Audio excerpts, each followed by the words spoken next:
ये किस्सा दो अजीम हस्तियों मलिका बल्कीस क्वीन ऑफ शीबा और अल्लाह के पैगंबर और बादशाह हज़रत सुलेमान अलैहिस्सलाम के दरमियान पेश आया, जहां हिकमत और कुदरत का बेहतरीन मुजाहिरा हुआ। अल्लाह ताला ने हज़रत सुलेमान अलैहिस्सलाम को इंसानों के साथ साथ जिन्नात, परिंदों और हवा पर भी हुकूमत करने की कुदरत बख्शी थी। एक दिन जब वो अपने लश्कर का मुआयना कर रहे थे तो उन्होंने देखा कि परिंदों के दस्ते में से एक ख़ास परिंदा जिसका नाम हुदहुद यानी हूपू था, गायब है।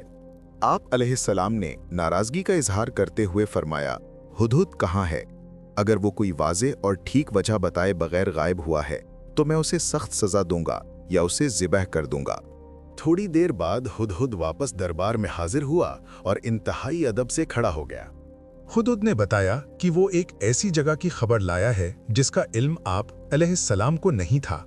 ए अल्लाह के नबी, मैं सबा यानी शीबा की अजीम सल्तनत देख कर आया हूँ जो यमन में वाक़ है। उस सल्तनत पर एक औरत हुकूमत करती है। उसे हर तरह की दौलत, खुशहाली और सामान मिला हुआ है और उसके पास एक निहायत बड़ा और महंगा तख्त है। हुदहुद ने अफसोस से बताया कि इस सब के बावजूद वो मलिका और उसकी पूरी कौम सूरज की इबादत करते हैं और अल्लाह को छोड़कर सूरज के सामने सजदा करते हैं। हज़रत सुलेमान अलैहिस्सलाम ने हुदहुद की सच्चाई जांचने का फैसला किया। हज़रत सुलेमान अलैहिस्सलाम ने एक ख़त लिखा जिसमें सिर्फ मजहबी दावत थी।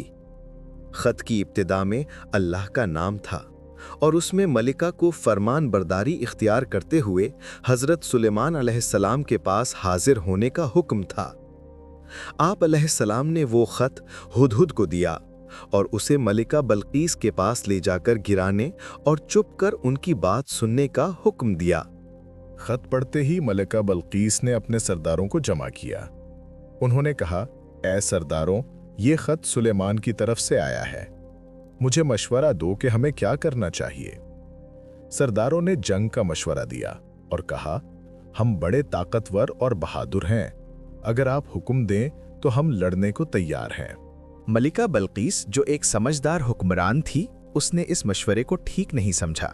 उसने कहा, जब बादशाह किसी शहर में दाखिल होते हैं तो उसे तबाह कर देते हैं और वहां के इज्जतदारों को जलील करते हैं। मैं लड़ाई से पहले सुलह और सियासत का रास्ता अपनाऊंगी। मलिका ने फैसला किया कि वो हज़रत सुलेमान अलैहिस्सलाम को बेहद कीमती तोहफे भेजेगी ताकि उनकी नीयत और मकसद को समझ सके। उसने कीमती सोने, जवाहिरात और अजीम तोहफों से भरा एक काफिला रवाना किया। जब ये काफिला तोहफे लेकर बैतुल मुक़द्दस पहुंचा तो हज़रत सुलेमान अलैहिस्सलाम ने मलिका के कासिदों को देखा और फरमाया, क्या तुम मुझे माल और दौलत से खुश करना चाहते हो? अल्लाह ने मुझे जो कुछ दिया है वो तुम्हारे तोहफों से कहीं बेहतर है। तुम ही अपने तोहफों पर खुश हो। आप अलैहिस्सलाम ने वो सब तोहफे वापस कर दिए और कासिदों को ये पैगाम देकर वापस भेजा, तुम अपनी मलिका के पास जाओ। अगर वो खुद फरमान बरदारी करते हुए नहीं आई तो हम उस पर ऐसा लश्कर लेकर चढ़ाई करेंगे जिसका वो मुकाबला नहीं कर सकेगी और हम उन्हें जलील करके उस मुल्क से निकाल देंगे।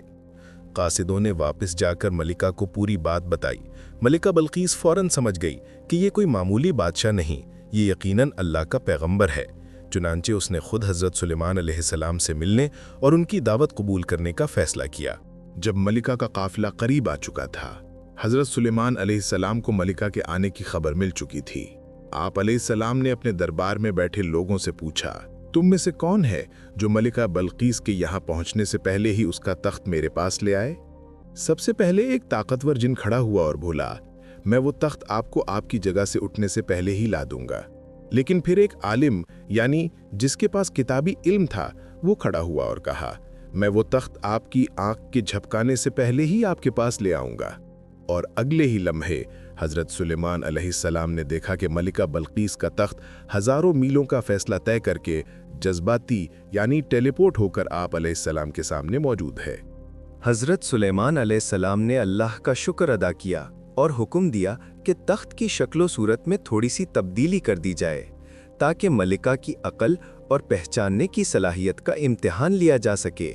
जब मलिका बल्कीस महल में दाखिल हुई तो उसे वो बदला हुआ तख्त दिखाया गया और पूछा गया, क्या ये तुम्हारा तख्त है? मलिका हैरान हुई। उसे यकीन नहीं था कि ये इतनी जल्दी यहाँ कैसे आ सकता है। लेकिन उसने तख्त को गौर से देखा और अपनी अकल इस्तेमाल करते हुए जवाब दिया, ये बिल्कुल वैसा ही लगता है जैसे मेरा ही हो। आखिरी मुजाहिरा। फिर मलिका को महल के अंदर जाने को कहा गया। हजरत सुलेमान अलैहिस्सलाम ने महल का फर्श शीशे यानी क्रिस्टल का बनवाया था और उसके नीचे से पानी बह रहा था। शीशे की सफाई ऐसी थी कि वो फर्श बिल्कुल एक गहरा तालाब मालूम होता था। मलिका बल्कीस ने समझा कि उसे पानी से गुजर कर जाना है। अपने महंगे लिबास को गंदा होने से बचाने के लिए उसने अपने पांव तक कपड़े को उठा लिया ताकि वो भीग न जाए।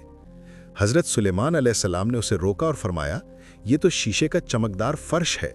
इस वाक़ये ने मलिका बल्कीस पर हज़रत सुलेमान अलैहिस्सलाम की नबूवत और अल्लाह की कुदरत को मुकम्मल तौर पर वाज़े कर दिया। उसने जान लिया कि ये ताकत इंसानी नहीं हो सकती, ये सिर्फ अल्लाह की तरफ से है।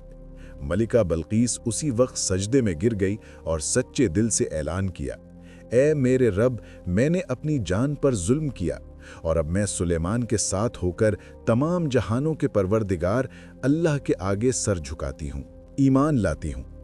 इस तरह दुनिया की एक अजीम मलिका ने अपनी शान और दौलत की गैर ज़रूरी पूजा को छोड़कर हक और तौहीद को इख्तियार कर लिया।